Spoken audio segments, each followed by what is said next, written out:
여러분 오늘도 안녕하십시오. 이신근입니다. 만나서 반갑습니다. 질문하는 신학, 나의 생애와 신학. 오늘은 그 두 번째 순서입니다.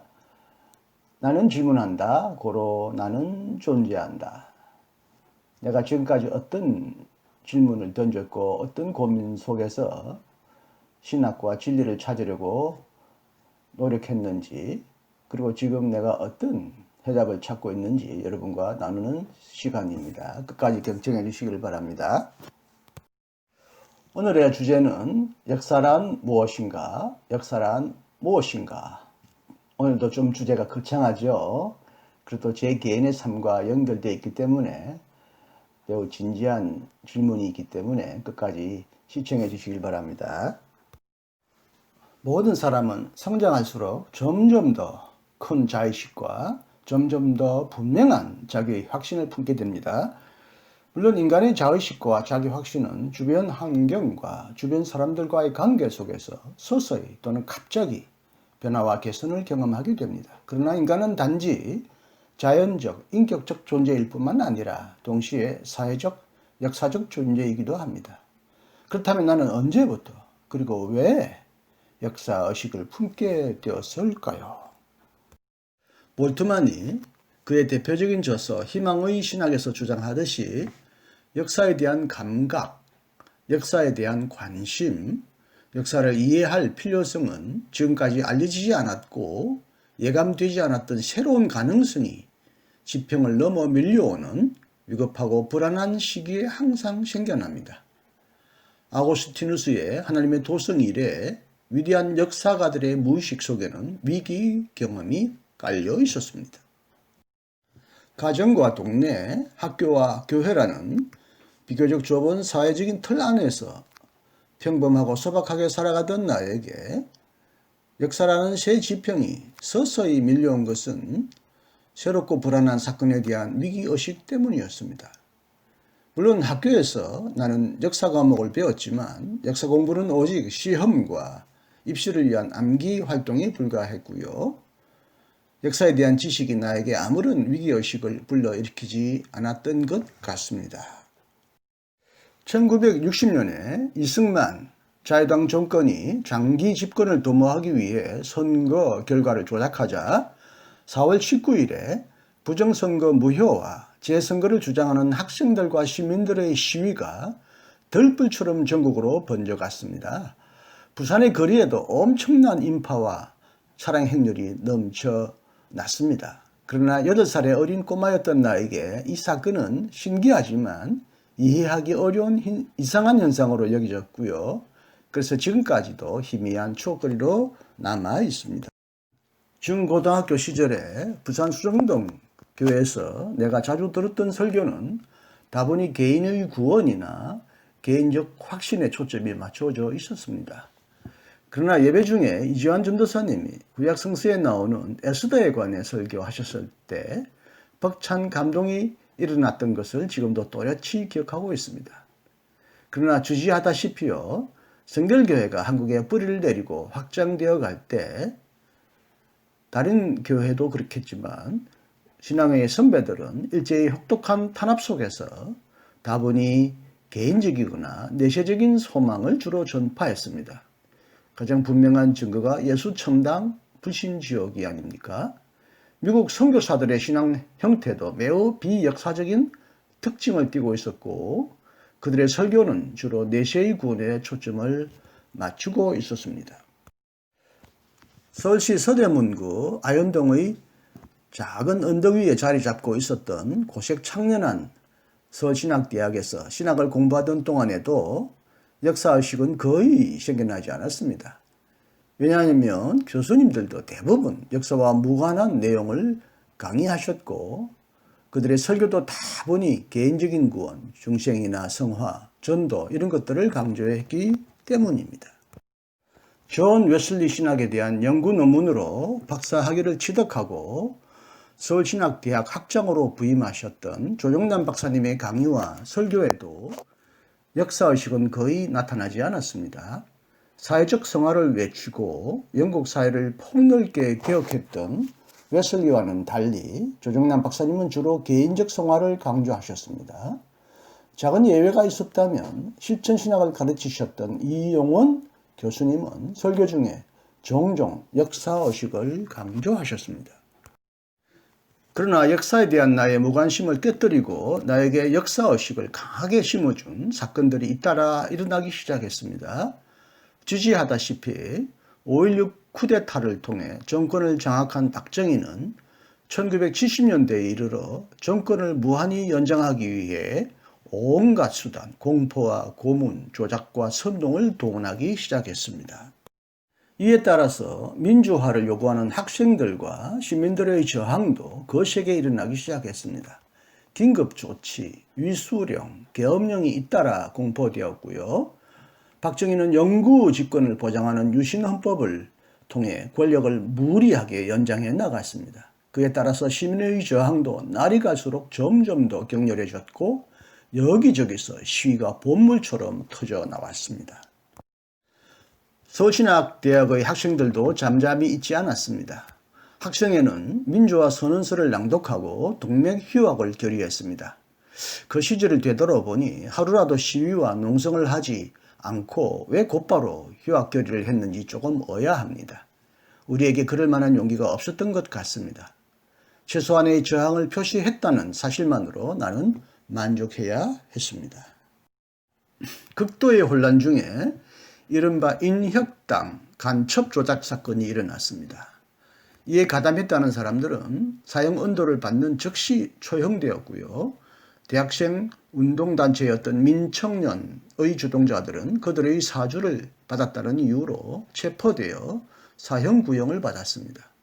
그 중에 한 사람인 김병고는 부산고등학교의 동급생이었고 학군단장, 당시 학생회장으로 뛰어난 통솔력을 발휘했습니다. 그도 역시 그리스도인이었습니다. 옥중에서 풀려난 김지하의 정언에 따르면 그는 사형 구형을 받자마자 영광입니다 라는 말을 크게 외쳤다고 합니다. 인혁당 사건의 주동자처럼 그도 곧 처형될 것이라고 나는 생각했습니다. 그의 발언 의도는 이해되지 않았을 뿐만 아니라 내게 큰 충격으로 다가왔습니다. 아니 이럴 수가. 민주화를 요구하던 순수한 청년을 죽이려는 박정희 정권의 극악무도한 행동도 울분을 일으켰지만 다른 한편으로 민주화를 위해 죽음도 기꺼이 불사하겠다는 김병곤의 결연한 자세는 나를 한없이 부끄럽게 만들었습니다. 서울신학대학의 교정이 서울 아현동에서 부천 소사로 이전한 이후에 유신철폐운동은 최고의 경지에 도달했습니다. 1974년 나는 대의원장으로 있으면서 학생회장 박현모를 비롯한 임원들과 함께 머리를 빡빡 깎고 학생들 앞에서 내가 작성한 성명서를 발표한 후에 시위에 나섰습니다. 교문을 앞두고 시위대는 여러 차례 경찰과 충돌했습니다. 부천시의 주요 도로에 나가 길가에 성명서를 마구 뿌리기도 했습니다. 그래서 우리는 부천경찰서에 며칠 동안 구금되었습니다. 박현모와 나는 학교로부터 근신 처분을 받았지만 학생들의 항의 끝에 근신은 취소되었습니다. 그러나 학교는 정부의 강한 압력을 받았는지 박현모와 나에게 무기정학 처분을 내렸습니다. 나는 1년 동안 부산의 집에 머물며 철학서적을 집중적으로 읽고 공부했습니다. 경찰관이 수시로 집을 드나들며 나를 쫄쫄 따라다니며 감시했습니다. 그러나 그 당시 수많은 그리스도인들은 박정희의 독재 정치를 신앙적으로 옹호하고 적극 지원했습니다. 예컨대 조영기와 김준곤, 김장한 목사는 박정희 독재 정치를 적극적으로 지지했고요. 아마 배후에서 여러 가지 특혜와 지원을 받았던 것 같습니다. 독재 정권을 옹호하는 한국교회를 바라보며 그리고 시위를 막고 처벌만 할 뿐 학생을 설득하거나 전혀 보호하지 않는 교수들을 바라보며 나는 깊은 고민에 빠졌습니다.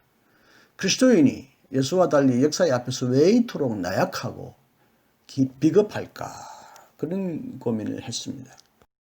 이런 질문보다 나를 더 깊은 고민에 빠뜨린 질문은 신학적 질문이었습니다. 역사란 무엇인가? 역사는 구원과 무슨 상관이 있는가? 우리의 구원은 역사 저 너머에 있는가? 아니면 역사 속에서 이루어지는가? 역사의 변혁을 위해 불의에 저항하고 고난과 죽임을 당하는 자들을 우리는 어떻게 바라봐야 하는가? 예수의 저항과 희생도 바로 이러한 성격을 띈 것이 아니었는가? 예수는 오직 개인의 사죄와 평화를 위해서만 희생했고 역사에는 전혀 무관심하거나 오직 역사 저 너머 종말만을 바라보았는가? 예수는 개인의 영혼만을 위해 왔는가? 오늘 우리의 구원은 무엇인가? 교회가 실천해야 할 중요하고 시급한 역사적 임무는 무엇인가? 이런 고민 속에서 나는 역사와 관련된 서적을 집중적으로 읽었습니다. 서울대 교수, 철학교수 최재희의 역사 철학과 함석헌 옹의 뜻으로 본 한국 역사 등을 읽었고, 신학책으로는 오스카 쿨만의 그리스도와 시간, 루돌프 불트만의 역사와 종말론, 칼 브라텐의 역사와 해석학 등을 읽었습니다.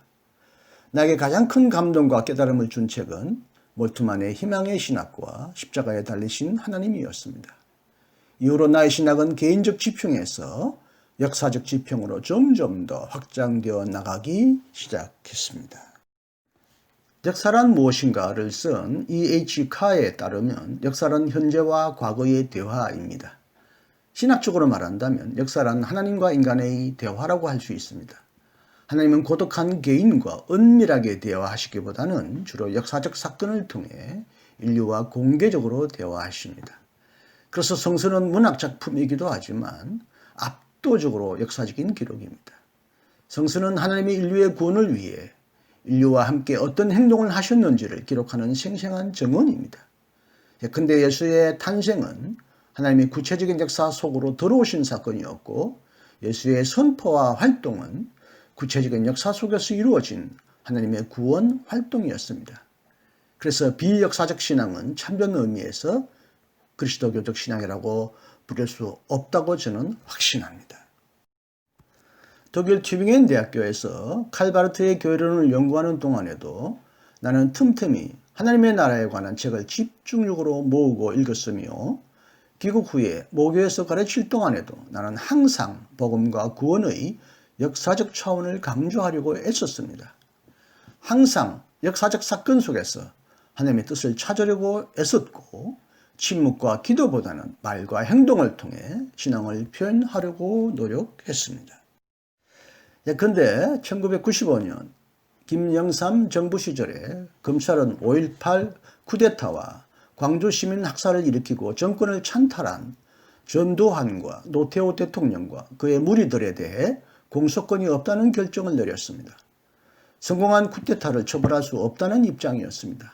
그러자 학생들은 매일 5.18 책임자를 처벌하라고 외치며 도로 점거 시위를 벌였고, 교수들도 연구실에만 머무르지 않았습니다. 그해 7월 고려대 교수 131명을 시작으로 5.18 진상규명과 책임자 처벌을 촉구하는 교수 서명운동이 전국으로 확산되었습니다.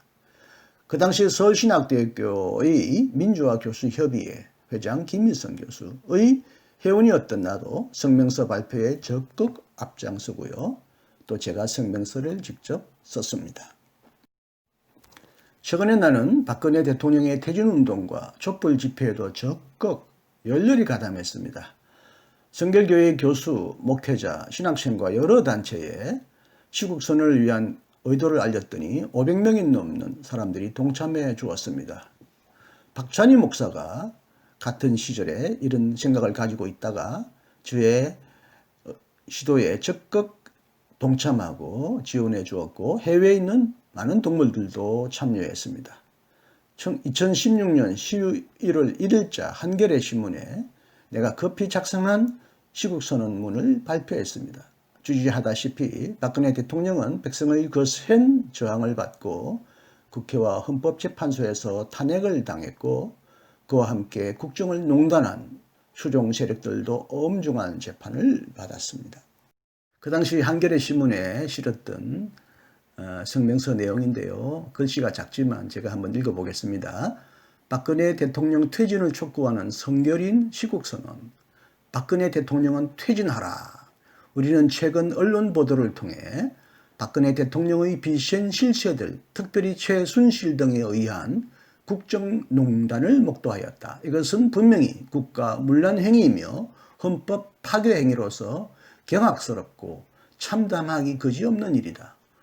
우리는 이로써 박근혜 대통령이 순전히 최순실을 포함한 비선 실세들의 꼭두각시에 불과하다는 사실을 알게 되었으며 더 이상은 대한민국의 대통령으로서의 막중한 임무를 수행할 수 없는 무능한 존재임을 알게 되었다. 따라서 박근혜 대통령은 더 이상 국민을 우롱하지 말고 더 이상은 대한민국을 불행에 빠뜨리지 않기 위해 조속히 대통령의 직위에서 물러나야 한다. 또한 최순실을 비롯한 비선 실세들은 법에 따라 엄중히 처벌을 받아야 한다. 만약 박근혜 대통령이 이번 사태의 본질을 호도하고 국민을 계속 기만하고 우롱한다면 우리는 더욱 강력한 저항운동에 나설 것임을 엄중히 경고한다. 박근혜 대통령은 퇴진하라. 2016년 11월 1일. 이 문안도 제가 급하게 작성한 문안입니다. 그 위에 단체와 개인이 나오는데 너무 작아서 다 보이지 않을 것입니다. 끝까지 경청해 주셔서 감사합니다. 이어서 나오는 촛불 집회 영상도 한번 즐겁게 감상해 주시기를 바랍니다. 안녕히 계십시오. 이신근이었습니다.